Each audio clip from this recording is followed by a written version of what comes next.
Auvergne-Rhône-Alpes, c'est l'une des régions les plus représentées sur LinkedIn. Donc, on en parlait tout à l'heure avec Anthony, mais 2,3 millions de professionnels de cette région qui sont inscrits sur la plateforme, 32 000 compétences renseignées. 32 000 compétences, on est en deuxième position derrière l'Île-de-France, 110 000 entreprises. Donc, bien, vous êtes ici en force. Alors, vous, Florent, justement, on va démarrer avec vous, parce que vous êtes un peu coach de coach. Voilà. Puisque vos interlocuteurs, un peu comme Jonathan, ce sont des directions des ressources humaines, vous aussi, qui viennent chercher sur LinkedIn les candidats, les profils, les compétences dont leurs organisations ont besoin. Et ce qui polarise vos échanges en ce moment, vous me le disiez clairement, il n'y a pas de doute, c'est l'intelligence artificielle.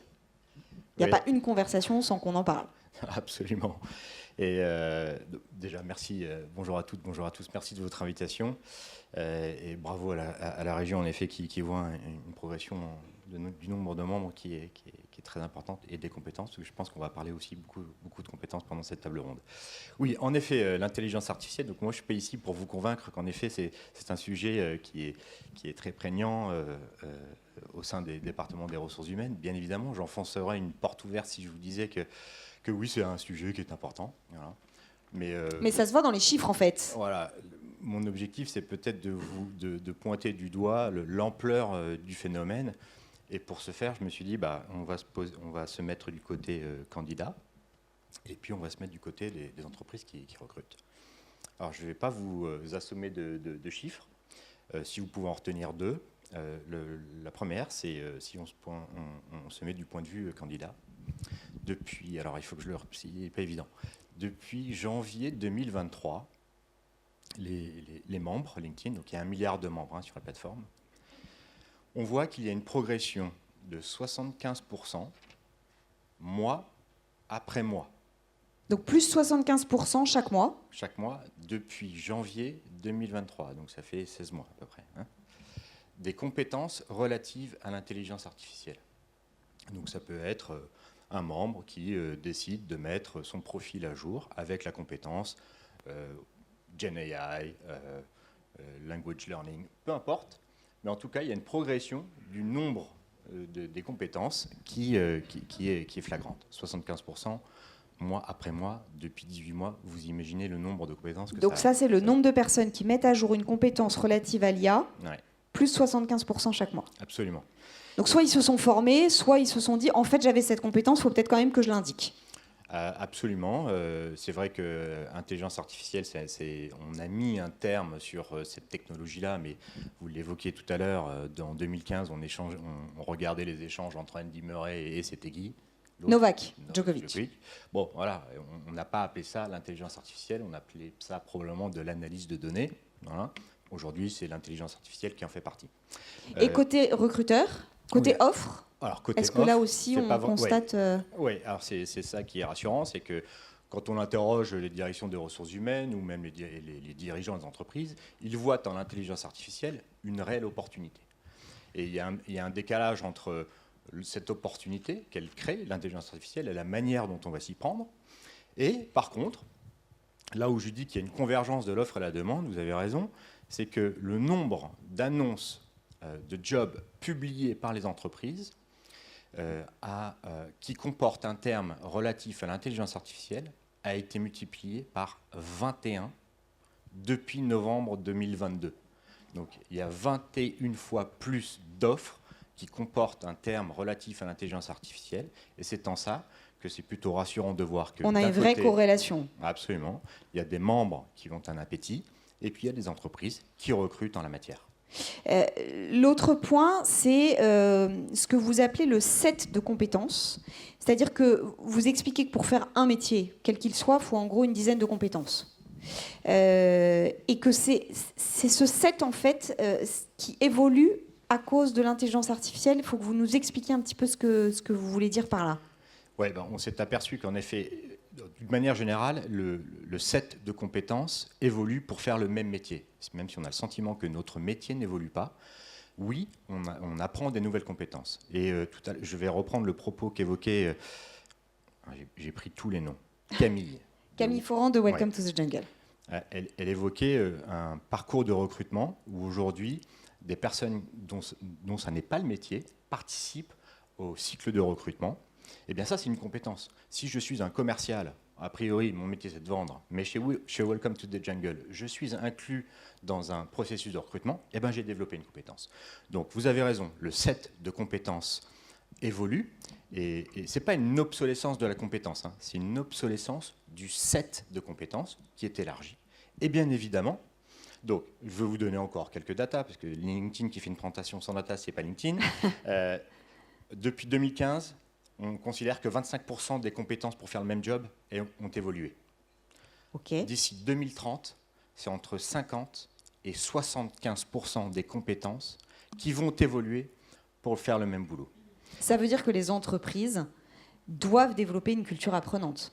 Alors voilà, la boucle est bouclée. Si en effet une entreprise est dans l'incapacité de développer les compétences de ses collaborateurs dans un environnement qui lui est très changeant, eh bien l'entreprise, je ne dirais pas qu'elle se meurt, mais en tout cas aura probablement plus de mal à attaquer de nouveaux marchés, à retenir ses talents, et donc la culture apprenante est bien évidemment clé dans la rétention de ses collaborateurs. David, Fabien, j'imagine que ce que vient de dire Florence, ça vous parle, sachant que les métiers qui sont exercés par les collaborateurs de l'agence WAM, alors vous allez nous dire un mot de ce que vous faites pour qu'on comprenne bien, mais ce sont des métiers qui sont en première ligne quand on parle d'intelligence artificielle générative. Alors c'est quoi l'agence WAM ? Alors l'agence WAM, c'est une agence de marketing digital. On s'occupe du développement de l'autorité digitale des marques. Voilà, à travers différents métiers, le référencement naturel qu'on appelle le SEO. Quand vous dites autorité digitale, c'est quoi ? C'est la visibilité Visibilité et engagement avec la marque, la capacité de la marque à capter l'attention, puisqu'on est dans une guerre de l'attention dans le contexte d'infobésité que l'on vit. Donc c'est être visible dans Google, mais dans tous les écosystèmes digitaux. Hein. Vous savez que là où on passe le plus de temps, c'est pas forcément dans Google, c'est plutôt sur les réseaux sociaux. Par contre, Google, c'est effectivement l'écosystème qui envoie le plus de trafic, bien qu'il y ait aussi LinkedIn. Maintenant, c'est incontournable. Donc, comment est-ce que la marque peut rayonner sur ces écosystèmes et sortir son épingle du jeu ? Donc, on le travaille à travers le SEO, Search Engine Optimization, la connaissance des algorithmes, la production de contenu, la production de relations presse, donc sortir l'événement. Et tout ça, c'est des métiers qui sont potentiellement très bousculés par l'intelligence artificielle oui, générative. bien sûr. Alors, on n'a pas du tout été pris par un vent de panique. Néanmoins, il est clair qu'il fallait rapidement se poser les bonnes questions. Parce que vous, vraiment, votre idée, oui, c'est pour ça que vous êtes là d'ailleurs, hein, c'est que vous avez décidé de ne pas subir ça. C'est exactement vous avez pris les devants. Exactement. Et finalement, ça fait déjà un moment que... Oui. C'est ça, en mars 2023. Alors, on parlait de culture apprenante. Quand on travaille dans le marketing digital et qu'on s'intéresse, pour ma part, depuis 20 ans, au sortir de mes études, à Google, on a appris la veille technologique, c'est un réflexe. C'est un réflexe pavlovien. On a essayé d'insuffler ça aussi chez nos collaborateurs. Donc, on passe énormément de temps en veille techno. Et en effet, il y a un peu plus d'un an, en mars 2023, on a constitué un groupe IA en interne, qui est un groupe d'éclaireurs dont la mission, avec un représentant de chaque pôle, de chacun de nos métiers, chaque métier exactement, dont l'éditorial, avec des journalistes notamment, avait pour mission d'aller chercher des cas d'usage, de tester des choses. Donc on a une roadmap, on y met des moyens, on y met un timing, en plus de notre travail au quotidien, et on va tester. Et vous avez testé tout autant l'IA sur votre quotidien que essayer de réfléchir à la façon dont l'IA allait, dans le futur, impacter tel ou tel métier. Oui, il y a plusieurs niveaux. Je vais paraphraser ce qui a déjà été dit. Moi, j'ai beaucoup aimé les personnes, et dont Jonathan qui disait on part du terrain. Ça a été dit plusieurs fois. On a fait pareil. La bureautique, c'est des hard skills qui sont banals aujourd'hui. L'IA doit faire partie de ça aussi. C'est du no-code, hein, l'interface ChatGPT et tous les agents IA. Donc on est parti déjà de ça. Au quotidien, quand j'utilise la bureautique, quand je fais une réunion, je dois faire un CR, un compte-rendu, une visio, une retranscription, des points saillants, les faits saillants, les retenir, les distribuer. Peut-être que l'IA peut le faire. Donc vous avez testé ça. On a testé ça avec des licences qu'on a transmis, en effet, Workspace, Copilot. Donc ça, c'est vraiment un travail de terrain de base. Sur un second niveau, c'est challenger les process existants, pas en les cassant, mais plutôt en essayant de les accélérer ou de les rendre plus exhaustifs, qualitatifs, éviter peut-être aussi des erreurs, voire dans nos process actuels, que ce soit pour le référencement. Je peux vous donner un exemple. Quand on travaille pour une marque, quelques entreprises qui nous font confiance, j'ai vu dans l'assistance, eh bien, on doit anticiper les demandes de leurs internautes sur Google pour savoir comment on va pouvoir s'afficher devant. Comment on le fait? On collecte, souvent c'est demandé sous forme de mots-clés ou de phrases, de questionnements. L'IA peut nous aider à les collecter plus rapidement, à les classer, à savoir quelle est l'intention derrière. C'est une aide, ça ne remplace pas. Dans l'éditorial, une fois que vous avez ces questionnements, ça veut dire quels sont les sujets qu'on va devoir créer derrière, les sujets qui vont répondre à ces questionnements lorsqu'on sera sur Google, puisque le premier point de contact entre une marque et un utilisateur, c'est Google. Eh bien, définir les sujets, c'est toujours l'humain qui le fait. En revanche, quand vous avez déjà un patrimoine éditorial de 1200 contenus sur un sujet très vertical, par exemple l'assurance habitation, l'IA peut aider dans le processus d'idéation. Et pareil à trouver pour le des plan. nouvelles idées d'angle, etc. Exactement. Pareil pour le plan de contenu. Voilà. Puis j'ai un dernier exemple. Quand on est journaliste et que l'entreprise nous dit voilà, clac, toutes les sources que tu devras lire pour t'imprégner de notre marque et surtout de nos métiers, avant d'en parler, l'IA peut aider à résumer. Alors pas pour résumer à sa place, pour dire est-ce que je vais creuser plus loin ou pas. Un gros texte de loi, comprendre tout de suite, rapidement dans un document. Donc on est capable de mesurer quand même l'impact en termes de temps. Oui. C'est plus difficile de mesurer l'efficacité ou l'aide que l'IA générative peut apporter en termes de gains, d'économie. Là, est-ce que c'est open bar chez WAM, votre groupe de testeurs, d'éclaireurs là. Puis en plus, ça coûte cher, l'intelligence artificielle. Oui, tout à fait. En termes de coûts et puis en termes, on sait, d'impact environnemental aussi. Oui. Oui. Alors évidemment, je suis dirigeant, donc vous allez me dire, les promesses de productivité m'intéressent. En réalité, il faut être très humble. Et au départ, l'idée, c'est plutôt d'essayer de trouver les cas d'usage, de les partager, de rassurer tous les collaborateurs. L'IA ne va pas vous remplacer, y compris dans le contenu. Ça va vous aider. Voilà, ça c'est le premier point. Le deuxième point, c'est que non, c'est pas open bar, c'est organisé. Moi, j'ai proposé, je me suis beaucoup renseigné, j'ai vu que 1% du chiffre d'affaires, c'était plutôt pertinent. Même des gros comme Publicis qui ont proposé et annoncé des gros montants sur 3 ans, c'est 1% de leur chiffre d'affaires. Alors moi, à ma petite échelle, je me suis dit, on est 70 personnes, on fait un peu plus entre 5 et 6 millions d'euros de chiffre d'affaires. On a dit, voilà, on va mettre l'équivalent d'1% en temps. Voilà, et pour l'instant, on est plutôt à freiner les personnes parce qu'elles sont dans les starting blocks, elles sont comme des dingues, à leur dire attention, on y va crescendo. Donc effectivement, l'idée c'est plutôt de chercher l'efficacité, de gagner en qualité, pas nécessairement en gain de temps. Moi, j'ai pas voulu être caricatural. Je pense que ça viendra dans un second temps, dans quelque chose de plus mature.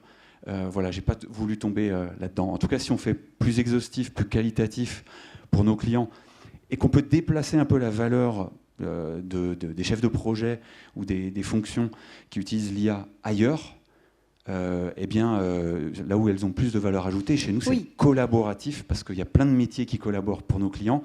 Ça m'intéresse. Ouais, ce qui est important, c'est vraiment d'utiliser l'IA là où elle est véritablement utile, parce que, vous me le rappeliez, mais une requête dans ChatGPT, ça consomme 7 à 9 fois plus qu'une requête dans Google, quand même. Oui, c'est ça, et ça c'est juste une requête. Si en plus derrière vous comptabilisez l'entraînement des modèles de langage, je lisais tout à l'heure dans Wired, c'est l'équivalent pour un ChatGPT 3 quand il met à jour son modèle de langage, c'est l'équivalent de 550 allers-retours New York-San Francisco. Alors c'est une paille à l'échelle du monde, mais maintenant vous avez vu hier soir, c'est ChatGPT 4 Omni. Le 20 mai, Microsoft annonce des nouvelles choses aussi, et ce soir, Google aussi. Ça explose. Voilà. Alors, s'il y a un domaine où l'IA générative a d'ores et déjà démontré son efficacité, c'est quand même celui des RH. On va en parler avec vous, Fabien, mais Florent, peut-être déjà, vous avez mis de l'IA générative dans LinkedIn. Et Ça veut dire quoi? Ça veut dire que sur la rédaction d'une offre d'emploi, ça change vraiment la donne? Oui. Bon, il faut bien se l'avouer. Enfin, j'ai cru comprendre en parlant avec pas mal de DRH, y compris Fabien, rédiger une offre d'emploi, c'est pas le truc le plus sympa, dingue à faire. Non. Confirmé. En effet, donc, si on revient aux compétences nécessaires pour être un bon recruteur, il y a un certain nombre de tâches. Et en effet, parmi ces tâches-là, y en a-t-il que l'on pourrait automatiser ou en tout cas déléguer à un outil, puisque l'objectif, ce n'est pas de demander de faire autre chose, c'est de faire à sa place. D'accord, en contrôlant, toujours, puisque il faut aussi contrôler la manière dont la machine réagit. Mais oui, l'IA générative aide les recruteurs à écrire une offre d'emploi. Qui sera plus pertinente. Beaucoup plus pertinente parce qu'elle va aller screener le profil de la personne que l'on souhaite recruter ou des personnes qu'on souhaite recruter. Et donc, on va retrouver un champ lexical dans l'annonce qui sera beaucoup plus pertinent, en tout cas dont le candidat aura l'impression que cette offre est véritablement générée pour lui, parce qu'elle est allée taper sur des points saillants, sur un langage, sur un savoir-faire, sur un comportement que pourrait avoir un membre sur son profil, etc. Donc, et qu'elle aura même compris que peut-être que vous cherchiez telle compétence, par exemple, telle maîtrise d'un langage informatique, mais que vous n'avez peut-être pas pensé, ce serait bien d'élargir ça à d'autres langages, d'autres compétences auxquelles elle pense. Oui, alors c'est vraiment c'est un motto chez LinkedIn, c'est le recrutement par les compétences. Donc, c'est envisager un candidat dans son entièreté, d'accord ? Un candidat ou un membre n'est pas qu'une personne qui a un background en termes de formation, qui a fait une école de commerce ou un bagage universitaire, etc. C'est pas qu'une personne qui a travaillé dans un grand groupe, d'accord ? On veut regarder le membre sous le spectre des compétences. Et on s'aperçoit d'ailleurs qu'un recruteur, s'il ouvre au champ des compétences dans ses critères, il multiplie par 10 le vivier de talent auprès duquel il peut aller taper. Et ça, l'outil le fait hyper bien. C'est-à-dire qu'en effet, tu cherches un développeur informatique, le langage Python, c'est très bien, c'est peut-être un peu outdated, donc on va te suggérer d'autres langages. Si tu cherches quelqu'un qui connaît le Python, il connaît très probablement le langage X ou Y. Et ça, l'outil le fait hyper bien, peut-être mieux que l'humain, ou en tout cas, la machine s'enlève un certain nombre de biais cognitifs que pourrait avoir un humain. Voilà. Et ça, il le fait très très bien. Donc en effet, ça participe, à augmenter mon vivier de talent, et on revient un petit peu à l'effet productiviste des choses. C'est que l'objectif, c'est aussi que l'outil, en l'occurrence IA, puisse nous faire gagner du temps. Donc j'augmente mon vivier de talent. Et j'ai plus de temps à consacrer à chaque candidat que je vais recevoir. Là, il y a un chiffre qui est quand même hyper intéressant. Vous m'avez dit, aux États-Unis, on a mis l'outil dans les mains de 1000 recruteurs. Ils disent passer 16% de temps en plus avec les candidats. Ouais, c'est énorme. Ouais, ce chiffre, il est au-delà du chiffre. Ce qui est important de noter, c'est que, donc en effet, avant qu'on lance officiellement notre outil boosté à intelligence artificielle, on l'a mis entre les mains de 1000 utilisateurs bêta. Et on s'est aperçu qu'en effet, ils augmentaient, les recruteurs, ils augmentaient leur temps avec les candidats. Qu'est-ce que ça veut dire, au-delà du chiffre ? Ça veut dire que le recruteur, il va devoir développer d'autres compétences. Parce que s'il passe plus de temps avec un candidat, eh bien, ça veut dire que, on en a parlé tout à l'heure, mais c'est peut-être d'autres soft skills qu'il va devoir développer. Donc, on en revient un peu à ce que disait Schumpeter, c'est la destruction créative. C'est OK, peut-être que je passe moins de temps à faire du sourcing, je le délègue à la machine, mais par contre, je vais passer du temps à développer d'autres compétences. Et c'est en ça que c'est plutôt rassurant de voir que l'intelligence artificielle ne va pas peut-être détruire certains emplois, mais surtout va créer des compétences ou développer des compétences chez un certain nombre d'individus. Est-ce que le DRH de l'agence WAM a commencé à s'appuyer sur l'IA pour rédiger ses offres d'emploi ? Fabien ? Oui, tout à fait. Déjà parce que moi, j'aime pas trop ça. C'est pas J'ai quelque chose. l'impression que c'est assez partagé. Voilà, je sais pas, mais je trouve pas ça très intéressant, sachant qu'aujourd'hui, l'IA le fait mieux que nous. Je vais rebondir complètement sur ce qu'a dit Florent, c'est-à-dire qu'aujourd'hui, il est beaucoup plus facile de mettre une fiche de poste dans l'IA, en fonction des compétences qu'on attend, de bien cibler le public qui va être concerné et de dire à l'IA de rédiger l'offre en fonction de ce public-là. Typiquement, j'approche de la cinquantaine et je suis attaché au vouvoiement dans les offres, dans tout un tas de choses, des trucs classiques. Et que l'IA dit non, pour tel public, on va aller chercher le tu, on va aller chercher un vocabulaire qui est différent, on va aller chercher une autre sémantique qui va parler au candidat. Et ça rejoint complètement ce que disait Florent. Qui ne serait Florent. pas naturel pour vous. Pas du tout naturel. Donc au-delà du temps gagné, parce que finalement c'est rédigé ultra rapidement, le temps passé va être de la relecture et de l'analyse en disant non, ça je suis pas trop fan et puis ça correspond pas exactement à ce qu'on cherche, donc tu me corriges. L'IA corrige ça de manière instantanée. Après, on va avoir le temps de se poser la question sur qu'est-ce que moi je vais aller chercher de plus sur le candidat, parce qu'on ne l'a pas encore fait, mais ça va venir. Ça va être, une fois qu'on a fait cette offre, ben on la publie. Le tri des CV qui va pouvoir être fait par l'IA de manière complètement objective, juste en comparaison avec effectivement les profils qu'on peut avoir en interne, des comparaisons de fiches de poste, des comparaisons de CV, des choses comme ça. Je pense qu'il va y avoir une modification du CV aussi, parce que l'IA va entraîner des modifications vis-à-vis de tout ça, avec l'analyse vidéo, avec tout un tas d'autres choses qui vont arriver. Mais effectivement, ça va permettre un gain de temps, et là où l'IA est intéressante, c'est pas forcément sur le gain de temps, c'est sur la pertinence du résultat. En fait, ça permet d'avoir une base de données qui est colossale sur le web. Alors, le risque, c'est est-ce que c'est fiable ou pas aussi, parce que ça se base sur des données qui sont plus ou moins fiables. Mais en attendant, ça va permettre de se dire j'ai plus de temps pour passer du temps avec les candidats. Donc, comment effectivement j'analyse le processus de recrutement que j'ai actuellement et est-ce qu'il est toujours pertinent? Et je me benchmark aussi mieux grâce à l'IA. Vous me disiez, par exemple, je mets une fiche métier, une fiche de poste dans l'outil. Il est capable de passer, ou il sera bientôt capable de passer au crible l'ensemble des fiches de poste similaires qui sont publiées, les rémunérations qui sont proposées, et moi je vois si je suis en dessous, si je suis au-dessus, si je suis au bon niveau. Sur les textes juridiques, vous me parliez rédiger un accord avec les partenaires sociaux, vous y consacriez 3 heures, maintenant c'est une demi-heure. Oui, alors sur l'aspect juridique, ça permet d'avoir un résumé quand on a des textes de loi qui sortent, qui sont énormes, qui sont des pavés incompréhensibles quand on n'a pas le vocabulaire juridique. Ça permet d'en tirer l'essentiel, même si aujourd'hui, il y a de toute façon des résumés qui existent, mais il y a des gens derrière qui les font.